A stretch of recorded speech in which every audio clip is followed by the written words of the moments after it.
Allahumma salli wa sallim ala sayyidina Muhammadin.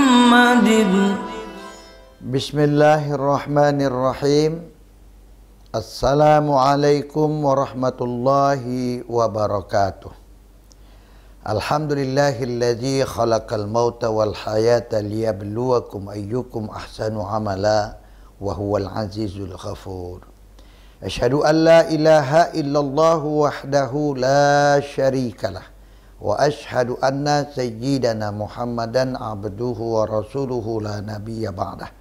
Rabbana subhanaka la ilma lana illa ma 'allamtana innaka antal alimul hakim. Rabbi israh li sadri wa yassir li amri wa hlul 'uqdatam min lisani yafqahu qawli. Allahumma ja'al jam'ana hadza jam'an marhuma wa tafarruqana min ba'dihi tafarruqan maqsuman mahfuzan. Faqala Allah ta'ala fil Qur'anil 'azim. A'udzu billahi minasy syaithanir rajim. Bismillahirrahmanirrahim. Qad khalat min qablikum sunanun fasiru fil ardh fanzuru kaifa kana akibatul mukazzibin. Hadza bayanun linnasi wa hudan wa mau'izatul lil muttaqin. Wala tahinu wala tahzanu wa antumul a'launa in kuntum mu'minin. Sadaqallahul azim.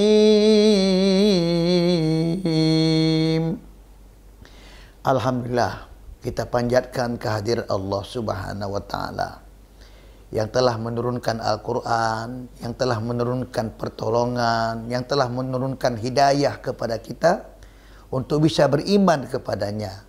Karena kita yakin dan percaya bahwa beriman kepada Allah, taat kepada Allah adalah kunci keselamatan, kejayaan, kemuliaan di dunia. Dan insya Allah juga menjadi keselamatan, kemuliaan, kebahagiaan yang abadi ketika kita berada di alam akhirat. Selawat beriringkan salam, mari pula kita sanjung sajikan kepangkuan junjungan alam Nabi besar Muhammad sallallahu alaihi wasallam, seorang manusia yang sangat mulia, seorang manusia yang telah menemukan kebahagiaan, seorang manusia yang telah menemukan kemuliaan, seorang manusia yang telah menemukan kejayaan, kekuatan, kemuliaan, keberkahan. Hidup di dunia ini, insya Allah juga hidup di akhirat. Itulah Nabi besar Muhammad sallallahu alaihi wasallam. Mudah-mudahan kita semua dapat juga seperti beliau, meniru kehidupan beliau agar kita bisa hidup dengan bahagia, hidup dengan mulia, hidup yang bermartabat, hidup yang penuh-penuh dalam rahmat dan lindungan Allah Subhanahu wa taala. Pemirsa hamba Allah yang budiman, Allah Subhanahu wa taala telah mengajari kita tentang kehidupan ini. Di mana Allah Subhanahu wa taala berfirman, "Qad khalat minkum qablikum sunanun fasiru fil ardh fanzuru kaifa kana akibatul mukazzibin." Kata Allah, sungguh kami telah tunjukkan kepada kalian.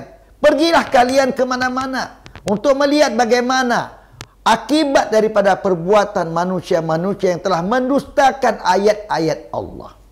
Pemirsa yang dimuliakan dan dirahmati Allah Subhanahu wa taala, kita melihat bagaimana kisah Fir'aun yang mendustakan kebenaran Allah Subhanahu wa taala. Allah hancurkan, Allah hinakan. Bagaimana Namrud mengaku juga dirinya sebagai Tuhan, maka Allah hinakan, Allah hancurkan. Di abad-abad modern juga kita bisa melihat tokoh-tokoh dunia yang mereka itu mendustakan ayat-ayat agama Allah. Mereka itu dihinakan, mereka itu dihancurkan. kaifa kana akibatul lil mukazzibin. Bagaimana akibat dari orang-orang yang telah mendustakan ayat-ayat kami.